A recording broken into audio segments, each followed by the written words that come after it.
Okay, Mayor, we're recording. Go right ahead. Very good. Good evening, everyone. This meeting is being held in conformance with the Open Publics Meeting Act. Notice has been given to the newspaper and has been posted. The next open public meeting of this council will be on February 4th, 2001. For everyone who's on tonight with us, thank you for inviting us into your homes. Welcome to the Thursday, January 21st Aberdeen Township meeting. Roll call, please. Councilman Cannon. Here. Councilman Hirsch. Here. Councilwoman Kelly. Here. Councilwoman Montone. Councilman Swindell. Here. Deputy Mayor Martucci. Here. Mayor Tagliarini. Here, thank you very much. We do have a guest tonight, but our manager will walk us through the 4 points of interest before introducing our guest. So Brian, would you like to walk us through the workshop? Yes, thank you, Mayor. So we'll go over the first four, our regular business items for us for this evening, and then I will go over the presentation and introduce our presenter in a second. First off, we have authorizing the list of state contract vendors for 2021. Again, this is a list of vendors that are approved and are done. The process is done through the state of New Jersey purchasing division through the Treasury Department. And these are people that have already, the state's done the bidding already for it, and they've gotten their contracts, and then we are able to go right to purchase and do business with these vendors without having to worry about the bidding thresholds or quote thresholds, as long as they've already been vetted and approved through the state of New Jersey. So that is item number one. Number two is a relief from payment of property taxes for a nonprofit corporation. Excuse me. And then number three is the release of performance bonds for properties located at block 155 lot 1, the Somerset Development Prop. So that is Glassworks. These are performance bonds going back. These are all approved through our engineer. As you see, the paperwork is also attached to the resolutions. He's cleared everything as of back in December. And again, I've also reviewed just to make sure that Somerset is up to date on all of their obligations with the township, which they are. And so we're very happy there. So we are working with them and releasing their bonds. Number four is authorizing the change order number 1 for the Jersey Avenue Water Plant Pumping Station number 2 roof repair. Mayor and Council, you did approve this at a previous meeting. And our director of DPW had to put in a change order because after the roofers were doing work on the roof and taking off the flashing on top, there's more damage to our roof than was already first seen. So we are trying to get that fixed to make sure they keep that building running and operating properly. So this is a change order that is on for this evening for your approval. And if there's no questions on 1 through 4, so I'll ask if you have any questions there. I do have the director here, and I do have our tax assessor on if anyone has any questions regarding the property tax relief or the change order, if there's any questions. Okay, then what I will do is I'll move on to then item number 5. And this is a recycling presentation that I'm going to, let me just set up. Yeah, we could, Mike can unmute, but I'd like to introduce Mike Beeson. He is with Guide Strategies, and he reached out to me in the late fall, early winter, and just with different things going on, we just couldn't get, I couldn't get our schedule to correctly work with his just yet, to have him come and do a presentation on a recycling program that is works through Mike and SC Johnson. So it sounded very good when he met with me. And of course, as soon as I was done vetting it, I wanted to get it out to Mayor and Council so then we can have discussions at some point to see if this is something that we would like to bring to town. And there are still some other logistics that if we do like the idea, I'd still have to work out, but I thought it was best to have Mike come and present to everyone today, start to get an idea. And of course, if you have questions, you know, to ask Mike, and then we'll see where we go from there. So I'm going to turn it over to Mike Beeson. And Mike, welcome to Aberdeen. Thank you, Brian. Hello, everybody. And my name is Mike, but my son uses this computer for school, so it's now Noah. Haven't figured out how to change that. and then the dog's in the room, as we've all been working from home, and you guys have been doing your council meetings from home. So thank you for having me. I work with SC Johnson, the people that make the Ziploc bags. And I have been for about 2 years trying to work with communities like yourselves to do a plastic film recycling program that's done at the curbside. So for example, I brought my little handy example of some of the materials that we'd like to take from the public at curbside. Newspaper bags, the filling for your Amazon packages, grocery bags, as such.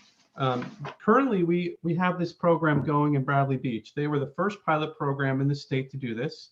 And it happens once a month on every first or second Wednesday of the month. Bradley Beach Public Works Department picks up these nice buckets in front of, by the way, these say Matawan, if you can see that, because they just signed up for the program. Each month, the Public Works Department picks up these buckets, puts them in a larger dumpster at the yard. And once every couple of months, they are taken to Mazza Recycling, where Mazza Recycling collects all that plastic film and then sells it, or it's purchased to be used in a company in Philadelphia to make plywood, not plywood roofing. It's called Everboard. It's a recycled material to be used for roofing. So it's a really great program where we take it, we recycle it, and it keeps it off the street. And the biggest thing that you guys probably have learned over the past couple of years with recycling, and when you try to keep your recycling, you can't have plastic film in your regular recycling. So a lot of times you'll see residents put their recycling in plastic bags. So they'll take the plastic and put it in recycling. That ends up really hurting the MRF, the last receiving station of this, and it makes it difficult to process, and it ends up costing a lot of time and money. So we want to get this out of the stream. You currently can't put it in your recycling containers. And what SC Johnson is doing all over the country is trying to make this a reusable, a recyclable product. A lot of times it's put in the dumpster, it's put in the regular garbage, which goes to landfill. And SC Johnson's willing to work with the community to help you market it to the residents so they understand and educate how this works, what can be compatible. They're willing to work with you for a year, even help you with some of the costs associated with that. And as I said, Matawan just decided to do the program. They're going to launch it in March. It's going to be, again, once a month. They're going to have their Public Works Department pick it up during brush pickup, where people will pick it up. The Public Works folks will pick it up off the street, put it inside another receptacle, and bring it. There's my dog. Bring it into no Pete's. Bring it into a bigger container, and then have it go off to Mazza to be processed again. And as I said, it's been really terrific in Bradley Beach. The public has really bought into it. It's been successful. We suggest, if you're interested in doing this, you can do it in a slow fashion where you ask the public to come pick up the buckets from Town Hall or from your Public Works Department, and we begin to gradually explain to people how it works. In the long run, it's gonna lessen the amount of trash that goes to the regular garbage, and also just help get these plastic bags from blowing everywhere or not being reused and into the atmosphere. So SC Johnson's committed to do this all over the country. They are trying to go all recyclable, and all their materials like Windex and all that, they want to be recycled, and they have committed to help communities do this. And as I said, Bradley Beach has been really successful. Loch Arbour has been doing it, and now Matawan's going to begin in March. And I just think it's a great thing for the community. And I'm here to answer any questions if I'm clear in what I'm explaining with all my interruptions. Sorry about that. Yes. Yes, I was under the impression that, at least in Monmouth County, the supermarkets were collecting these this material along with the recycling of the quote unquote one-time use bags that eventually going to get outlawed anyway. That's a good point, Councilman. Yes, when you go into the grocery store, you can drop off your used bags that they will put in. It's usually in the front, and you just put them in. That is still available in a lot of supermarkets. but it only accounts for like 2 or 3% of what is actually out there because folks don't remember or don't have the interest in bringing it to the grocery store. So what we're trying to do is take it right on the curb, get people in the habit when they're putting out their, cans and bottles in newspapers or boxes, and adding this just to another step where, and again, compliance has been really great. You don't have to do it. I think that's not something, most people want to do it because they don't know what to do with the plastic bags. Now, do you have a plastic bag ban in town? Obviously, in a year or so, we're going to have a statewide plastic ban. You don't have one? No. Okay. Yeah, and as I said before, this is, I don't know how you do your collection of recyclables, Brian. Are you once every 2 weeks, once every week? Geez. It's once every other week. Once every other. It's every other week, 26 times a year. Right. Okay. So you could just add this to whenever they recycle. You can do it once a month with the recyclables. Mayor, if it's okay, sorry, Deputy Mayor? Yeah, this is all well and good, and I think it's a great idea. Is there any benefit to Aberdeen? Well, I think the idea is to get the plastic material out of the garbage and out of the recycling. So I think that's the benefit. There's a public good because it's going to be recycled. It'll have a very small impact on your loads going out to the dump, but it's not heavy material, as you know, but it does add up. But ultimately it's just a good thing. And I was hoping if you could partner somehow with Mattawan, since they're doing it, maybe some kind of shared services where at least maybe use their public works department to do it, or maybe you found one place to collect it all. There might be some shared services, maybe, possibly shared services grants. I don't know if you guys have any other things coming up, but I think that could be possibly a good thing. I know in the beginning, when you did mention that you would help with the costs. Yes. Of what this would, you would have to encumber. What costs are you talking about? Just the extra pickup of our? Well, it all depends. I think Brian and I could have a discussion on what you think it would be in terms of labor potentially. Certainly all the advertising and marketing material so we can communicate with the public. We're doing 2 waves of postcards to every resident of Mattawan. We're going to be doing Facebook posts.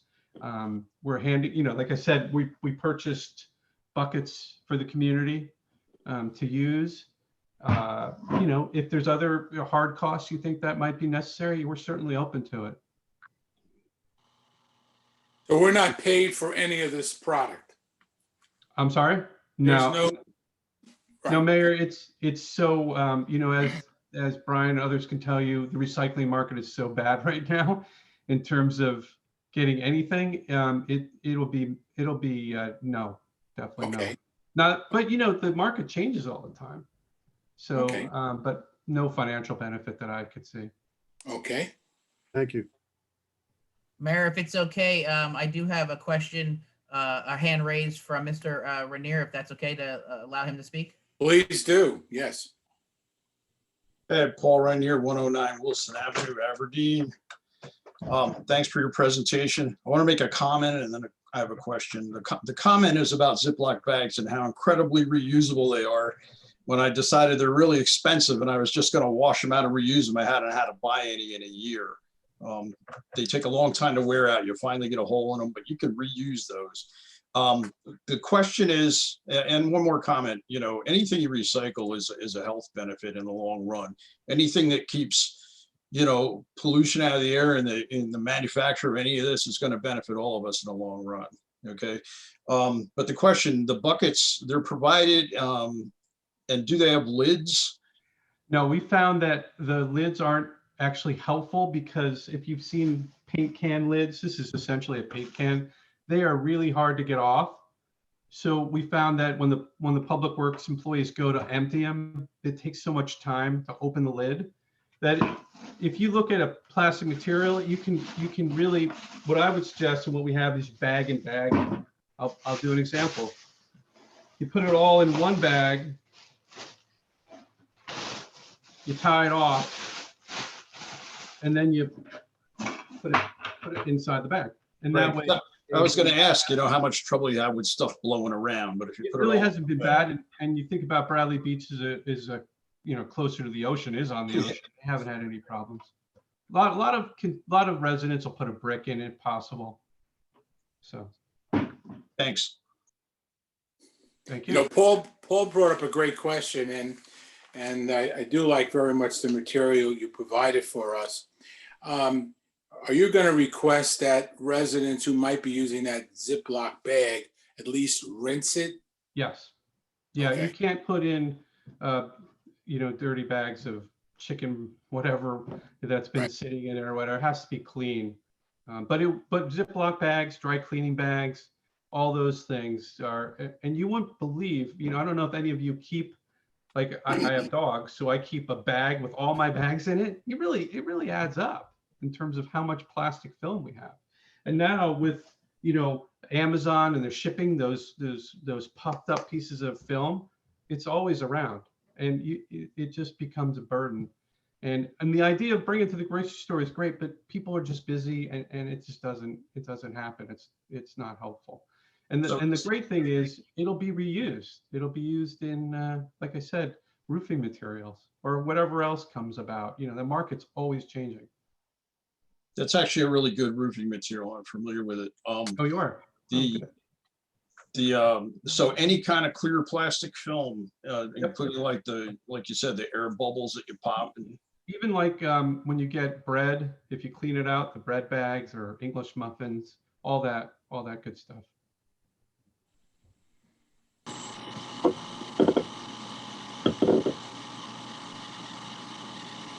There any other questions from anyone? No, I think, Brian, you'll continue the conversation with Mike. I think some of it will be cost involved with Public Works picking it up, but when you have more for us to. Yeah, what I was gonna do also is just reach out to Matawan and just see how they're gonna do their process, and then talk to Sandra as well. And Sandra's on tonight as well, hearing this. So then I can reach with her and see what kind of logistics we have to do into our scheduling and programming. And then I'll get back with Mike to talk a little bit more to see. And Brian, I'm happy to share the letter of intent we have with Matawan if you want to look at it. Okay, great. I appreciate it. I was also going to suggest, Brian, as well, when you talk to the director, I mean, we could all, I mean, a lot of our residents bring their recycling down the yard. So we could maybe add an extra, maybe have less frequent pickups because the labor cost gets expensive, but I don't know. I mean, I'll leave that to you guys in the. It was one of my thoughts also, and that's what I wanted to talk to, I'm sorry, to Sandra about as well. You don't share a yard, right? No, we don't. No. Okay. No, it's also the two departments of Public Works are totally separate. Right, that's right. Yeah. I mean, we have a lot of different needs. I mean, they have a water plant. We don't. Right. There's a lot of differences there. Yeah. Okay. But yeah, if we could, it's really important. The SC Johnson's is really happy that it would work better if it's curbside. So if it's once a month, you can even start with one section of town as a pilot, see how it goes. And then like I said, people will go to town, either the Public Works yard or wherever to pick these up. So it's like, yeah, I want to get that. I want to do it. So it's been very successful. Mike, is there any minimum goal that SG Johnson is looking for example, a town, not necessarily us or Matawan or anybody else? The volume is not there, for lack of a better word. Would they pull the program from us, or they would live with it for a year? Yeah, the pilot program's for a year, so there's no minimums. We just want to try it. We want to encourage you to do it for the year, help you to do it for the first year, and then like Bradley Beach and Lock Harbor, they're continuing the program. Right. Good. Yep. So Brian, we'll touch base and yes, we will discuss it again shortly. Okay. Appreciate you coming in tonight, Mike. Thank you for your time. Thank you, Mike. Thanks. Thank you, Michael. Thank you. All right. And Mayor, that's the end of workshop. Okay. Does anybody have any questions? I had a question there. Go ahead, please. Just Brian, do you know when this sanitation contract ends? off the top of your head? I don't know off the top of my head, but we actually are working on it I because feel like we got those green cans like almost 5 years ago. I mean, according to me and Kathy are actually working on it now. And we have a meeting on it tomorrow because we actually have a recycling company that's working with the county, asking to meet with us. So we wanted to talk to them, but we want to make sure our contracts and our numbers, because they wanted, of course, present numbers to us. So we want to make sure our numbers are the same. So we're actually working on that tomorrow because they're pushing to see if they can try to talk to us in the next month, because they actually have a on-site facility at the county landfill, or what's in Tinton Falls. So they're trying to talk to the different towns in our area. So now they're in the Bay Shore, meeting with everybody. So we're trying to put our numbers together. I will shoot you an email tomorrow and give you the exact where we're at with our contract. Great. This is thanks. the 5th year. Karen, there we go. Oh, this is This is the fifth I year. knew it was going up soon. It's just So so that- Brian, because I know, and obviously you weren't here 5 years ago. So the last time we did that contract, we had a committee of the council, we talked to residents, we did all kinds of work, and really like to see a comparison between the last 5 years on if the tonnage saved us anything versus pickups versus users, kind of look at that data to see if what we did worked and if we need to do something different again. Yeah, I can start pulling that because that's what Kathy was already pulling already on the recycling as the Awesome. coordinator. So she's got that work already in process, and we're already putting an Excel sheet together on it. All right, thank you very much. Appreciate it. Good. Great question, Greg. Any other questions before we leave workshop? No? Okay, can I have a motion from the deputy mayor to leave workshop to the regular meeting? Mr. Mayor, my fellow council members, I'd like to make a motion to move from workshop to the regular meeting for the 21st. Second. Good. Okay, all in favor of that? Aye. Aye. Good evening again. This meeting is being held in conformance with the Open Public Meetings Act. Notice has been given to the newspaper and notice that this meeting has been posted. The next open public meeting of this council will be February 4th.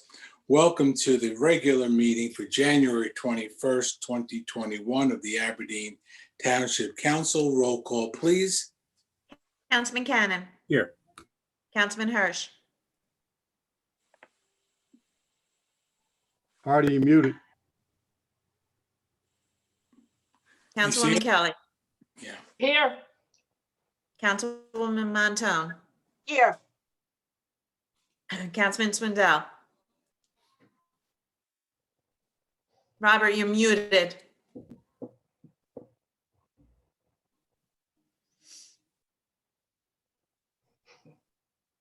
No, he's gone. Oh, we know. He's it's here. He- Yeah, He's- Deputy Mayor Martucci. Here. Mayor Tagliarini.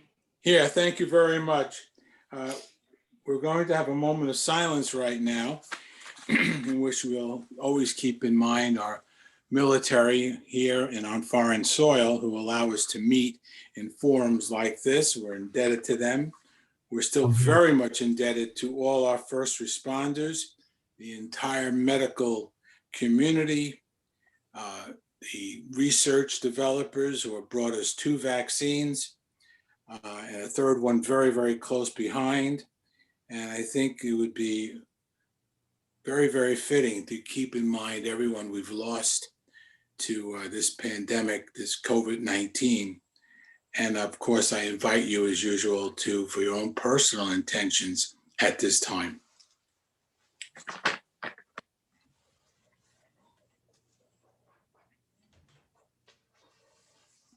Thank you all very much. And as I said last week, and I'll say it probably for another 5 months, I hope to retire this lawn flag and get back into the courtroom. So if you would kindly join me in the Pledge of Allegiance, that'll be just absolutely terrific. I pledge allegiance to the flag of the United States of America and to the republic for which it stands, one nation, under God, indivisible, with liberty and justice for all. Thank you all very much.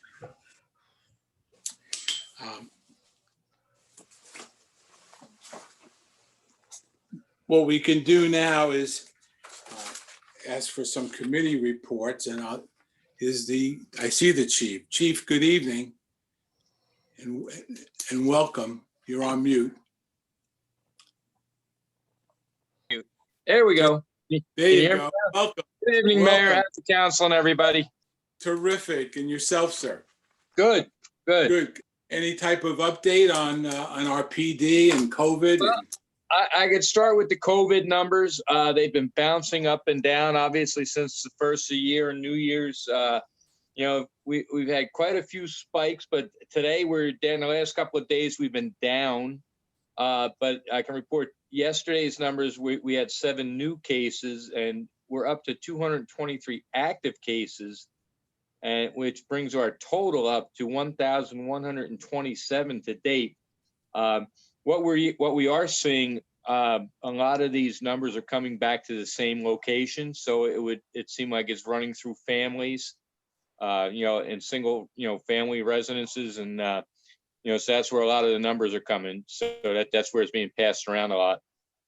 As far as the PD, the vaccines, we were phase 1B, I believe it was, and a lot of our officers elected to get the vaccination. I don't have an exact number. Some that had that were infected with COVID have to wait. There's a little waiting period. So, but they're waiting that out. It's been a pretty busy start to the new year. We've had several serious accidents. I don't know if you've heard. May have heard the helicopter land, the medevac we've had to bring into town a few times, unfortunately. But we've worked through that, and so far, we're getting through all that stuff. Our new recruits are doing well. Several are through the training period, and they've been out on the road on their own. And we have 3 others that are still working their way through that just graduated from the academy. So they're doing well. One thing I do have to report, our Class 2 officer, Evan Tyler. Well, we're happy to report that our Class 2, Evan Tyler, was picked up by transit, so we're losing him. So we're going to be replacing him shortly. Other than that, we're keeping busy with the Code Blue and the and obviously the concerns about the inauguration. We were on conference calls with the state police and the prosecutor's office, making sure everything went well. We were okay here in town. Firearms continue to come in droves. We're trying to keep up with the firearms applications. And lastly, we had with FEMA and the Office of Emergency Management, we had submitted our preliminary damage assessment for the tropical storm Isaias back in August. That was finally declared in December as a natural disaster, and so we've registered for our requests for public assistance. Lieutenant Hausman assisted with that, and so that is in the works, and it'll probably take a little bit of time. And that's about it right now. But everybody's doing well. We're just about at full strength. 1 or 2 hiccups, but other than that, we're doing well. Well, Chief, thank you for that report. And, I say it all the time, but you can't say it enough. On behalf of the council, we thank you for the job that you're doing, your executive staff, your men and women on the streets. You're doing a fabulous job, and we're indebted to you greatly. Thank you, Mayor. Appreciate it, and I will pass that along to the troops. Thank you, sir. In reference to reports from the council at this point, I'll give a generic statement, and maybe I'll ask Councilwoman Montone. The Parks Committee continues to meet, and we still are tweaking certain parks till we get it the exact way we want it. And of course, we just had something just installed yesterday, and maybe Councilwoman Montone might want to say a few words on that. Absolutely. So at Ivy Hill Park, we have now, and it's installed in already, Fred? It's completely done? I think they have to do some landscaping around the actual slide itself, but if the position is in and the safety. I haven't told them yet what it is. So yeah, no. Oh, so sorry. taking my thunder. So at any rate, no. So take we it. had, if you know Ivy Hill Park, you know that there is a hill on Ivy Hill Park, and that hill is used for sleigh riding, but it's also going to be now sledding. It's also now going to be used as a slide that kids can slide down without their actual sled vehicles. And it is spectacular, and it's going to be really fun. It fits into the hill very nicely, and it really is really nice to look at and different. And Fred and I are trying to figure out which one of us gets to slide down first. Brian, So we're going to have a coin toss after the meeting and figure that out. Unless one of the other council people wants to get on the toss with us. I think Gregory's boys. Absolutely. And along with that is, as soon as we put that slide in, and it really is beautiful if you get a chance to go look at it, we are going to be putting some benches, some really interesting benches up there. One will be a bench with 4 sides and a tree in the middle, so that people can not only watch their children playing on the playground, but they can look over and watch them on the big slide, and they can watch them using their sleds to come down the hill. So I think that's going to be really nice. Ms. Kelly, do you have anything you want to add to that? No, I did go over to look at it, and it really looks nice. Great. Can you hear me? Yes, We can hear loud you. and clear. It really does look nice, and when it's finished, I think it's gonna really look nice. Yes. And I might get in on that too. Maybe I'll go down first. All right. Okay, that's very, very good.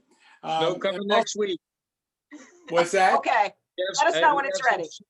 We have some snow coming in next week, I hear. Oh, Okay. great. Yeah, we did hear that. And I'm sure Brian will have something in his report, but Monday night at 4:30, or maybe it was Monday afternoon at 4:30, got an email that there was going to be a national day of remembrance for everyone we lost with COVID. And I immediately forwarded over to our manager, and I asked him, what could you do for us in such short notice that we can participate? Well, I'm very happy to say thank you, Brian, and your staff, that we were able to participate with lights on. We were able to participate with 2 churches with their bells going off at 5:30. Some residents were lighting up their homes, flashlights, candles, whatever they had. So I'm so proud that Aberdeen took part in this National Day of mourning to remember the over 400,000 people we have lost to this pandemic. So Brian, thank you for kicking that into high gear and getting it done with not even a day's notice. So thank you for that. With that, any members of council have anything they'd like to report on?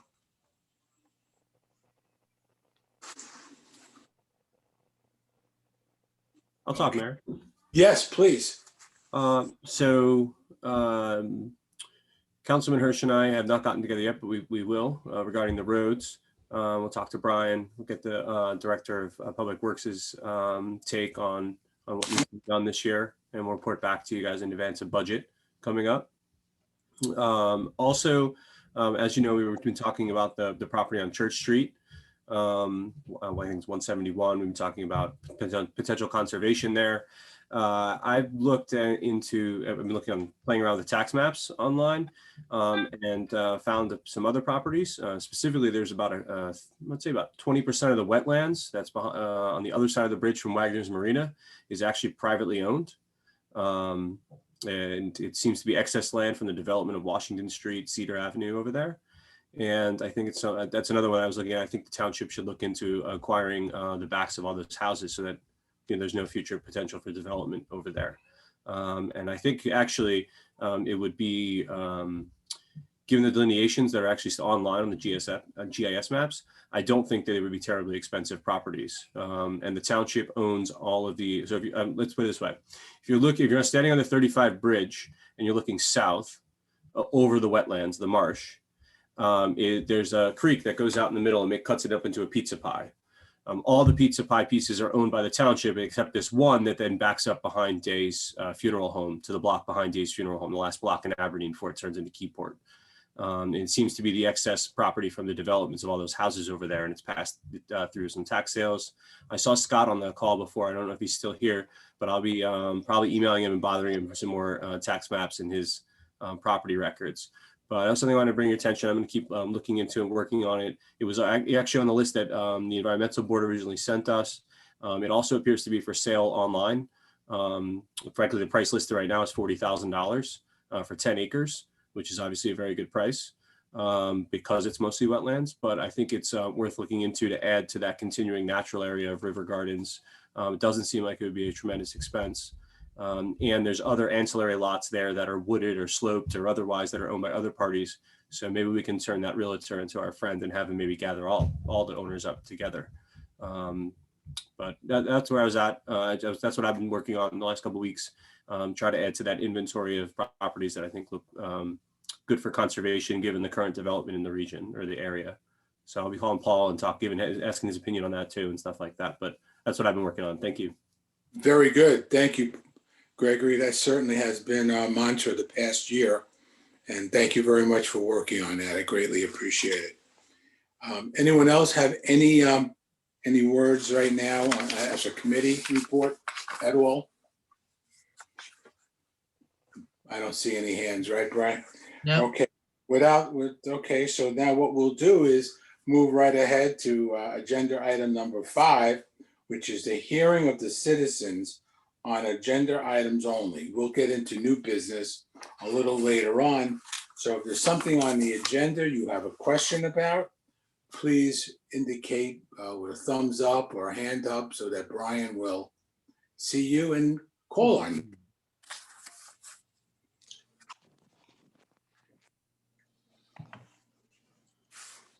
Where are we at here?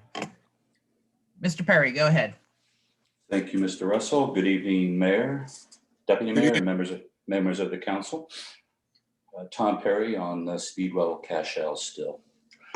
My first question is deals with Resolution 2021-40.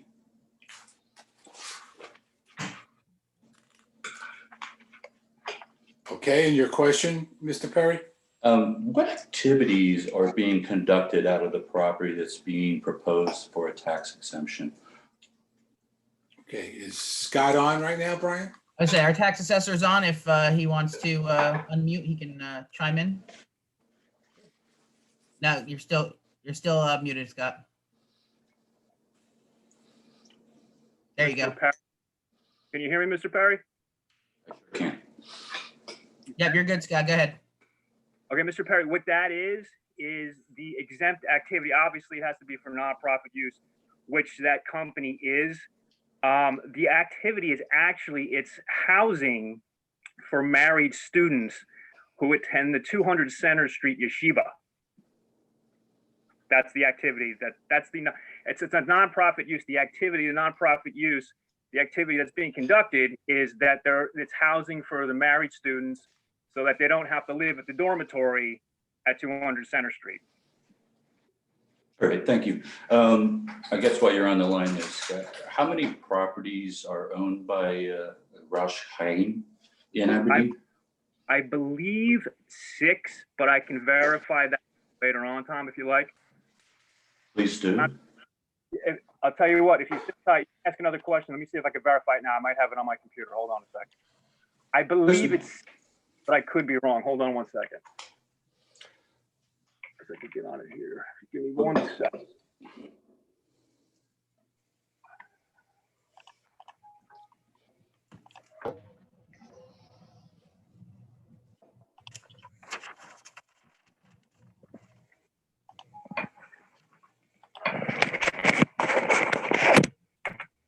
Mr. Perry, while Scott's looking at that, do you have any other questions on any other resos?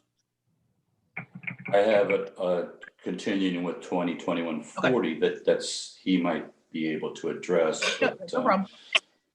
I don't need the responses now. If he can just write them down and get back to me, that'd be 5. I'm off by 5. okay. And of those 5, are they all eligible for tax exemption? Not yet. He applied for one on 204 Raritan, which is the same use, I believe.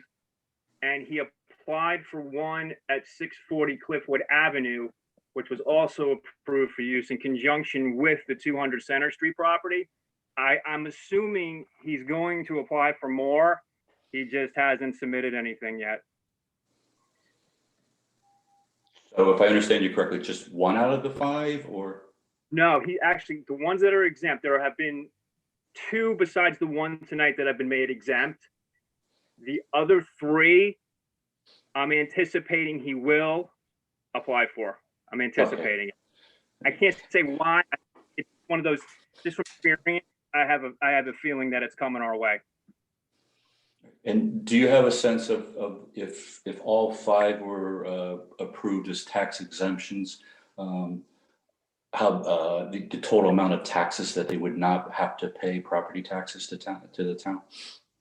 I can do that for you if you want me to at a later date. If you want me to calculate that for you, I Please can do. definitely the effect of the dollar amount of taxes, not only the dollar amount of taxes, but also what the apportioned share would be for the tax, well, if you'd like.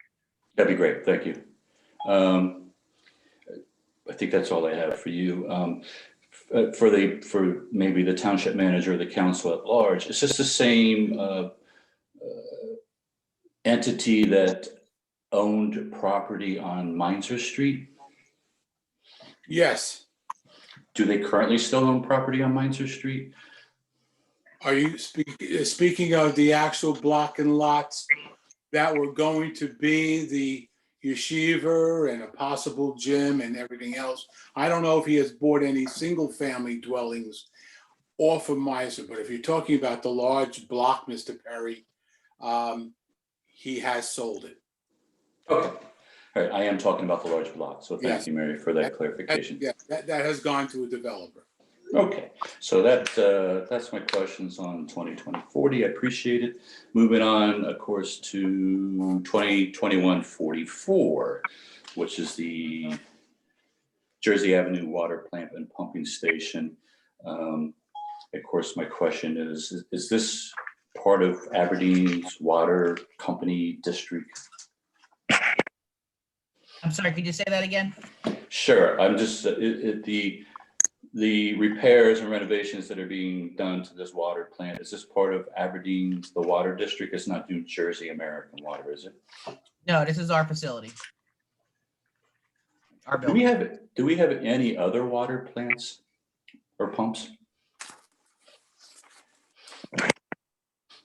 Is Sandra? Yeah, we have a bunch of.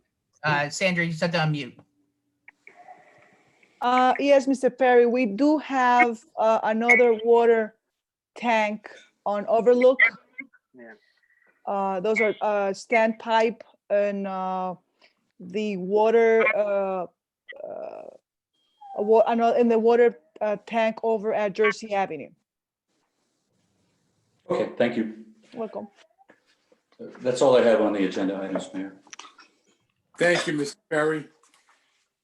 Brian, do you see anybody else looking to be called Just on? check, I'm just scrolling. Give me a minute. Sure, please.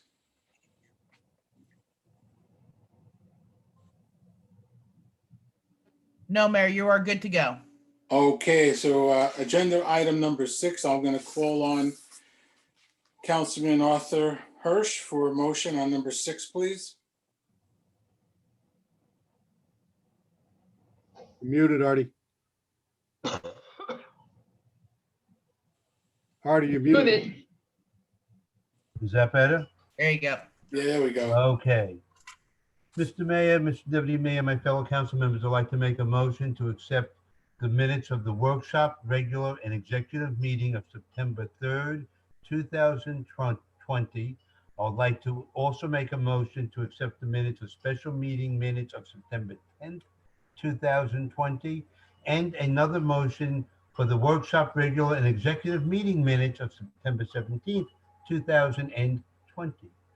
Second, all three.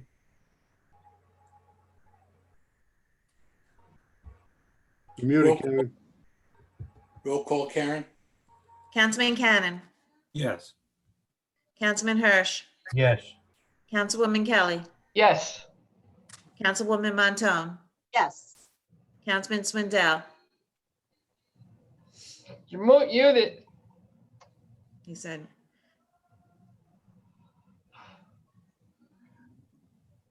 Deputy Mayor Martucci, Yes.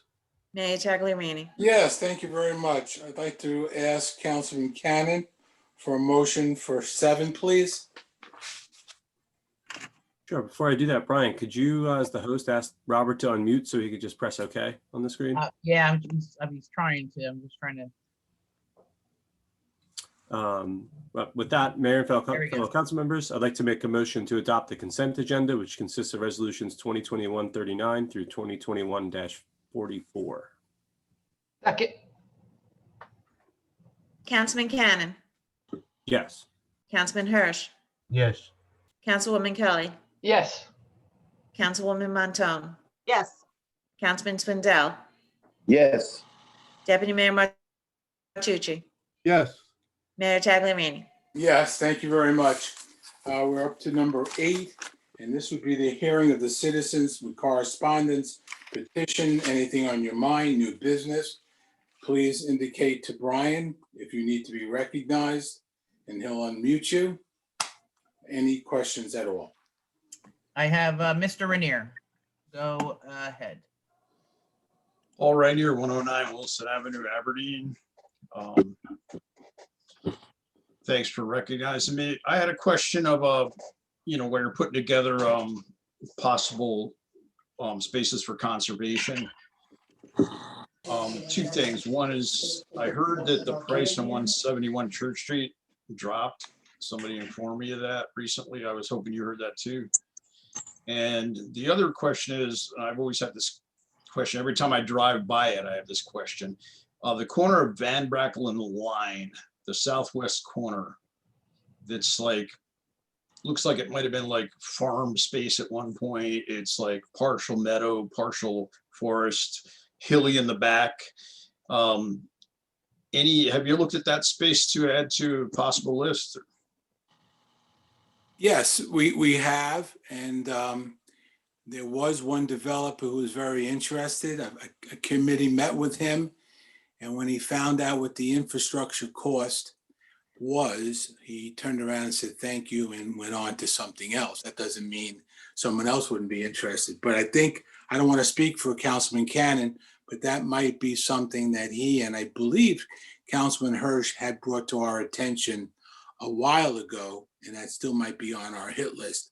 That property is starts in Aberdeen, goes up to Homedale, Paul, and it also has a wetland situation component to it, and it's on our radar also. Gregory, is Yeah, that that was one you and the mayor and I just discussed the other day, as a matter of fact. Yeah. Councilman Hirsch originally brought to everyone's attention. Yeah, I mean, that's one of those vulnerable properties. It takes a lot of the rain off of the hill, off Telegraph Hill, into the ground versus down the street. So yeah, that's definitely on our list. Obviously, that's a larger property. It's right on the Homedale border. It's one of the higher property values of the properties that are on our list. So, we're doing that, but we're kind of looking at vulnerability versus cost and such. And yeah, I've been following that listing. I have it flagged, obviously. And so now they only want $500,000 instead of $1 million. Right. Did see that. Yeah, not low enough. That's progress, though. So, and progress is always good when it's something like this, when it involves the government. So the fact that happened is a good thing. Might have been a result of some of the conversations that Michael's office has been having with them. But yeah, we did see that, and we're very pleased to see that. And the second question I have, you mentioned road work and whatnot. I just want to put this on the record. First, I live on Wilson Avenue. Thanks DPW for coming out and fixing that water main break so quickly. That was really fast. The second is, I know the road will eventually be paved, and I spoke to a few other people that live here about the bump where the Henry Hetzel Trail is, and everyone is in agreement to leave the bump there. So if it ever comes to that decision, it's unanimous up and down the street, and it's mainly because there's a speeding problem, and that's like a really effective speed bump. People have to slow down to go over it. They have to basically look both ways. And as far as I know, I've lived here 61 years. I've never seen an accident on that bump. I've seen an accident when there used to be a bump on Texas roadside, pretty bad, when a guy flipped the car trying to fly over it. But you know, the only issue I've ever seen with that bump is large flatbed trucks that probably shouldn't be coming down this road anyway. I've seen it happen, I think twice, maybe 3 times, where a truck bellied in the middle trying to go over the bump. But other than that, it makes a really effective speed bump, and we'd hate to see it go. And Paul, I missed what you said though. What street was that? Just so I have it marked on my. Wilson Avenue, right where the Henry Okay, Hudson. we're still on Wilson. Okay, just want to make sure it's the same It's road. also, if you're on the trail, it's actually easier to cross on that elevated one because there's good visibility than there is on the Texas Road one where they remove the bump, because you have to go down the hill and it's a little harder for the cars to see you. And it's harder for you to see far if you're on the trail. So it's actually better to be raised. You can look both ways down a road if you're on the trail and see really well what's going on. Okay, thank you. Thank you, Paul. Anyone else, Brian? Let me scroll down. Give me 1 second here. Sure. I think Mr. Perry had his hand up. Where's Mr. Perry? Oh, there he is. I'm sorry. You moved on me. Go ahead, Mr. Perry, when you're ready, on mute.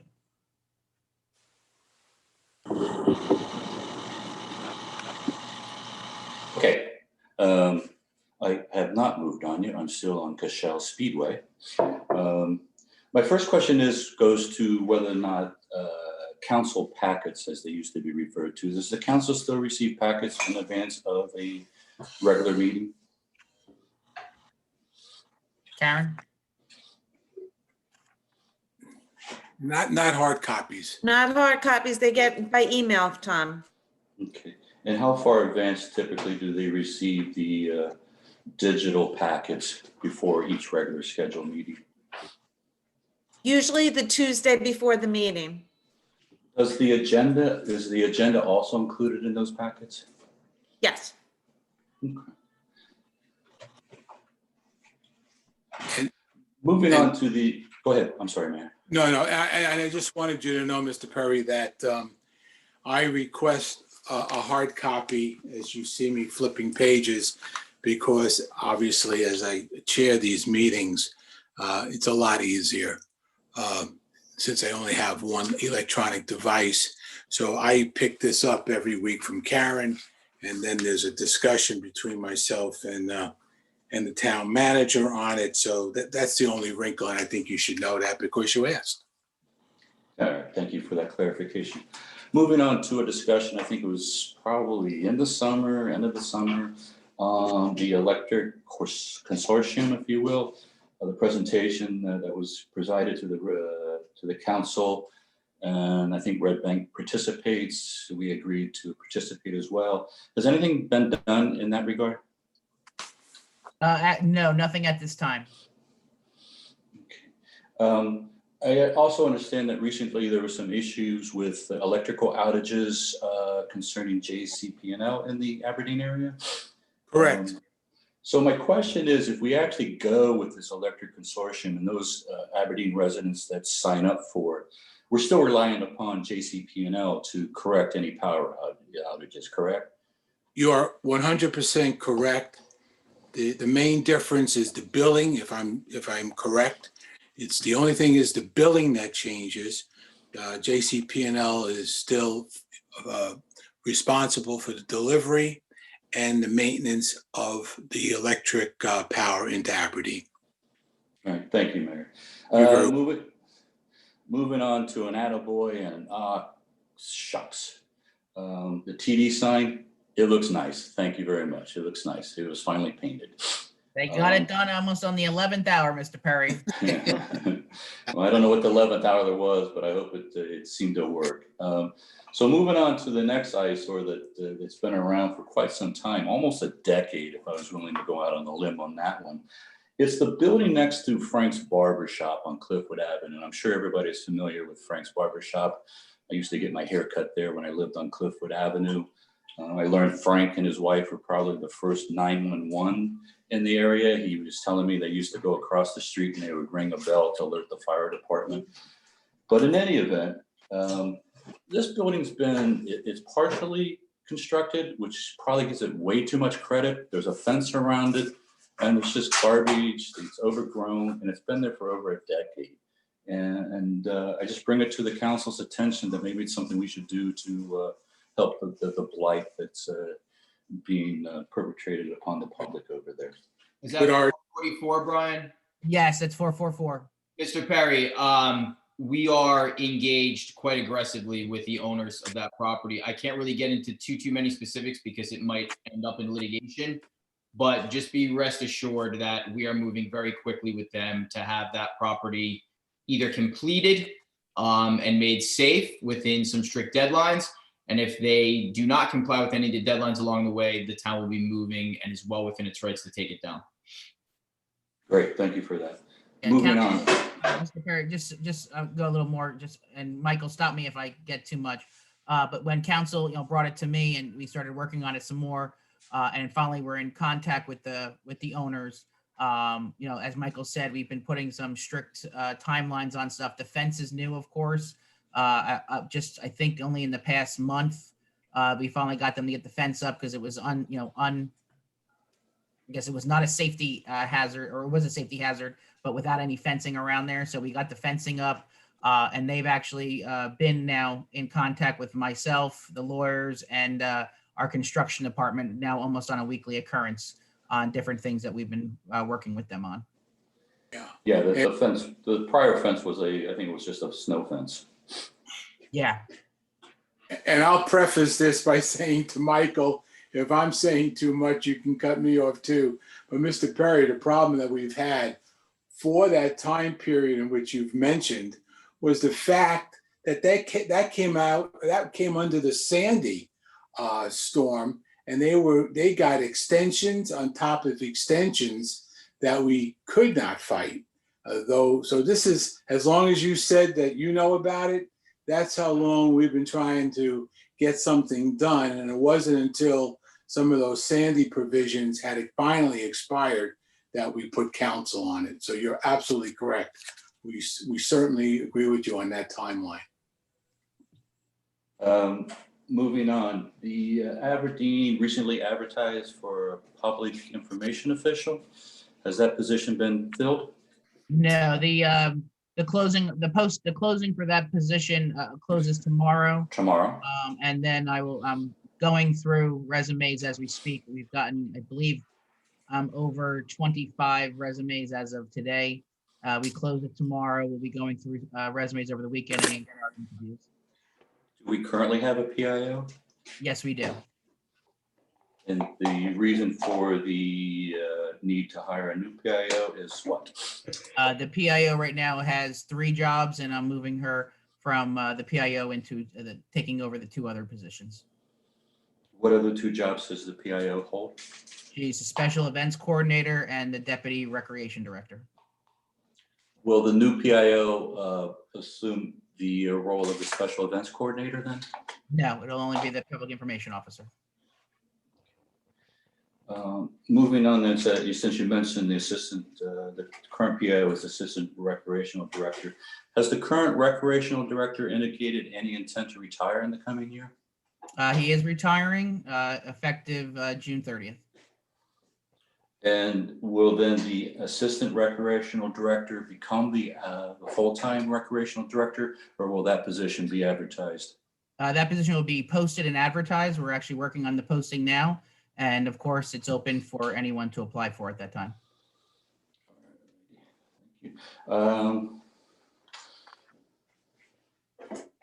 The water repairs on Wilson Avenue that Mr. Rainier mentioned, were those repairs, was that part of Aberdeen's water district?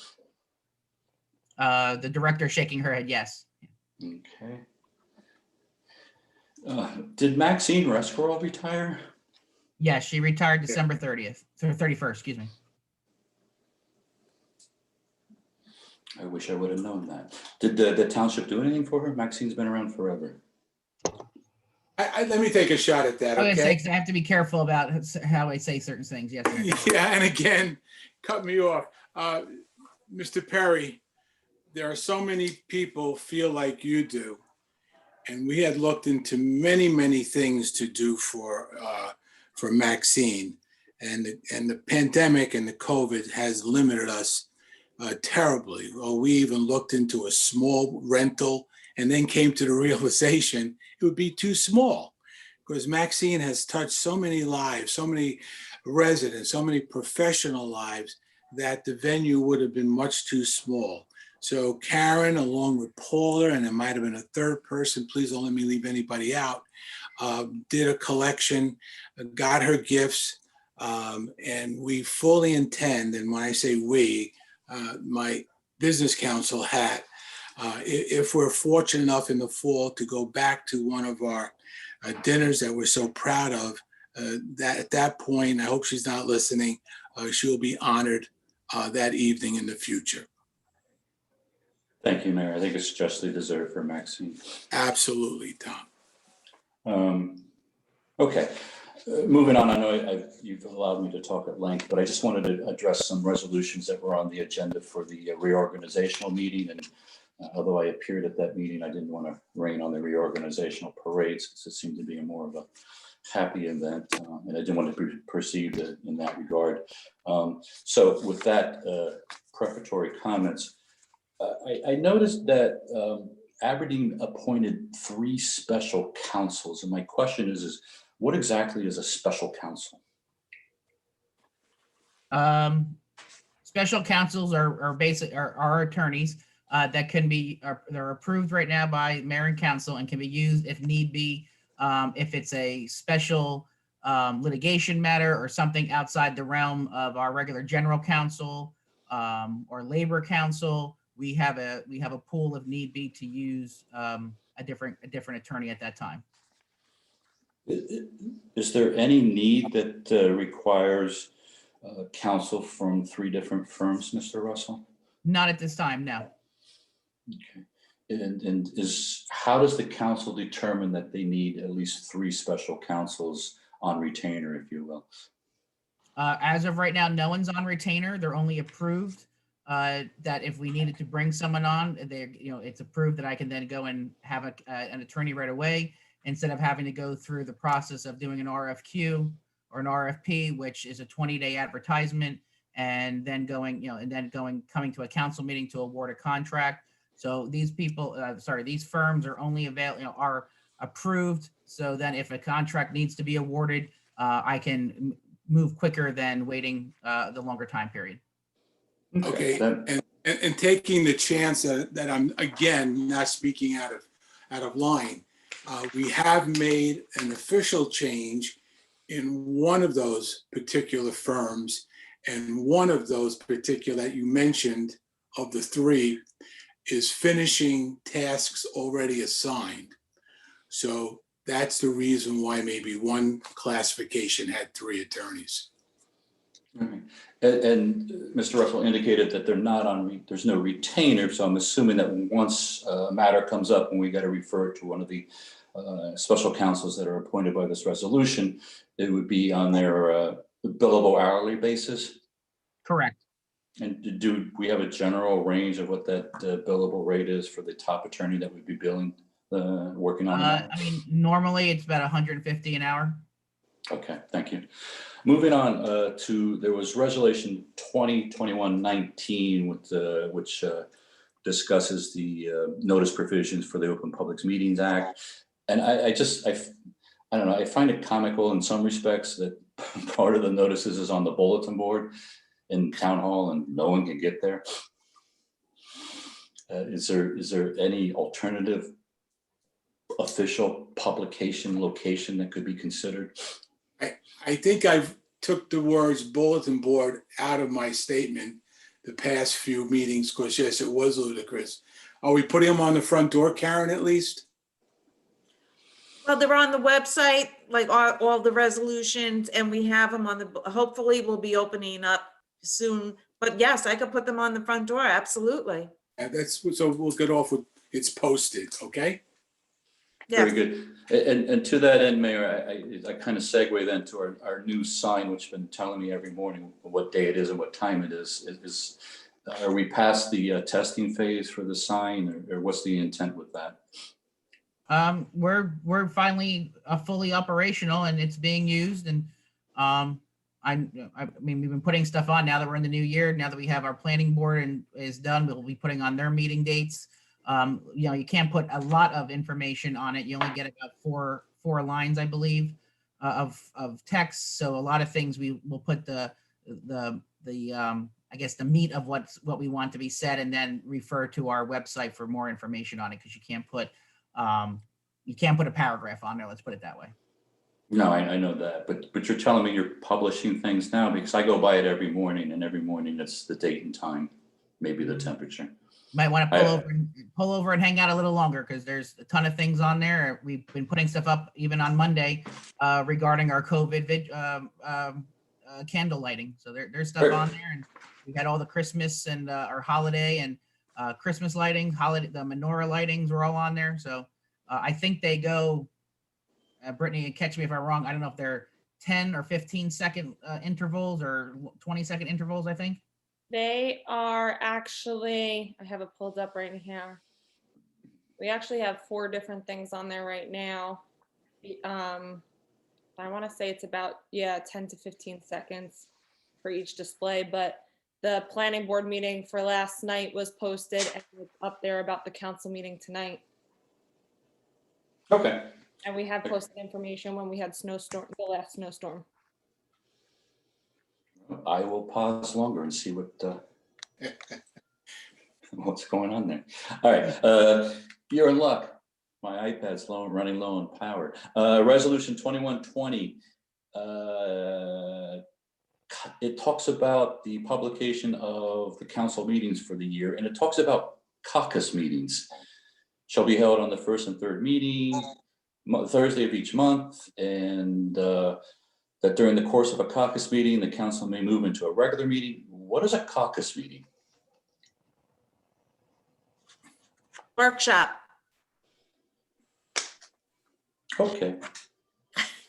Thank you, Karen.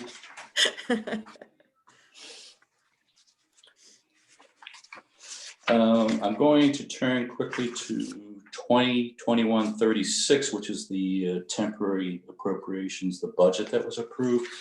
And just real briefly, because it talks about there's the operating fund, which was a little over $1 million, and the temporary budget was approved for $1 million. And then included in the attachments there, and I recognize that the council doesn't have the benefit of what I'm looking at, but finally, it appears I got an answer to my question with respect to the debt service on our water district. And if I'm reading it correctly, it's for the first quarter.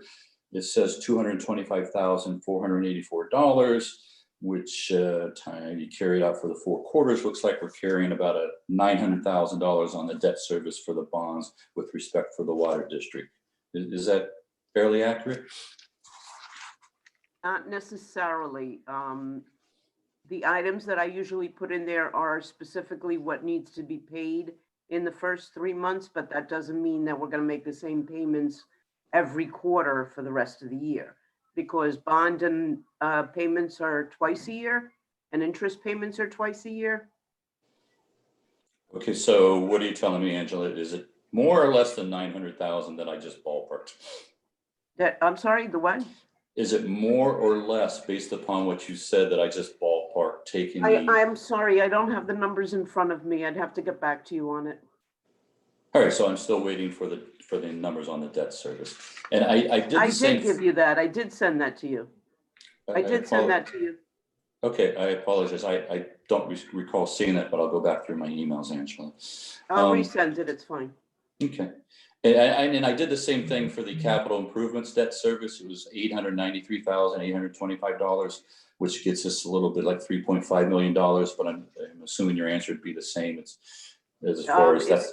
It is the same, and off the top of my head, I believe the debt payment for 2021 is 2.9 million. It's about a $400,000 or $500,000 reduction from last year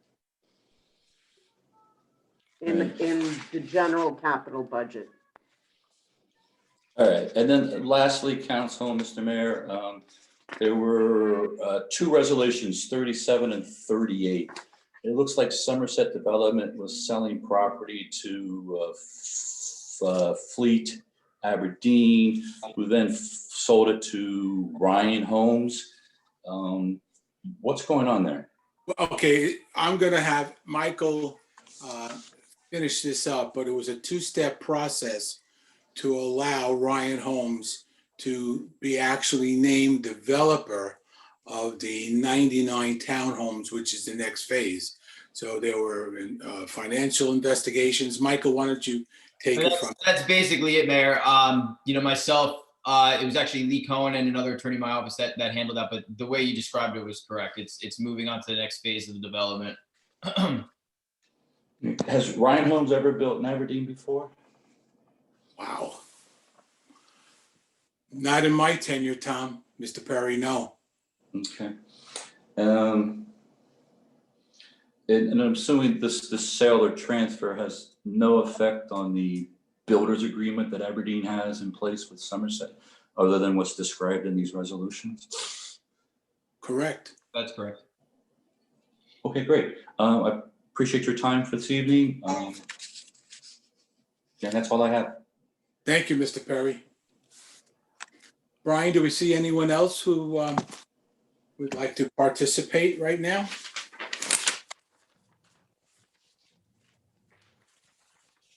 No, Mayor, you're good. Okay, then I would like to ask our attorney for the executive session resolution for this evening. Sure, Mayor. Resolution authorizing the Township Council to enter into executive session. Township Council are mindful of the right of the public to attend and witness meetings of governmental bodies at which public business is discussed and to be involved in all phases of governmental action. And whereas the Open Public Meetings Act nonetheless recognizes the authority of a public body to exclude the public from meetings in certain enumerated instances in which disclosure of matters discussed could endanger public safety, property, or other public interest or invade individual privacy.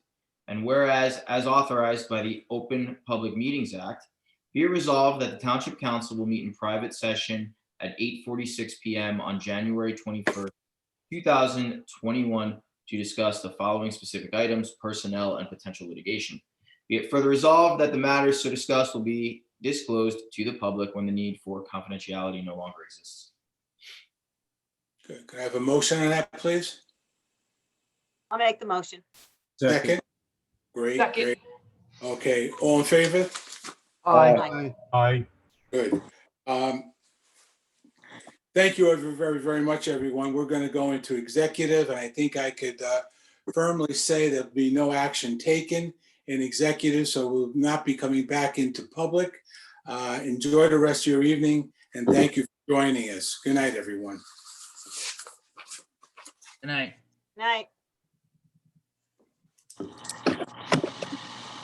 Okay, let's see here. Put this on.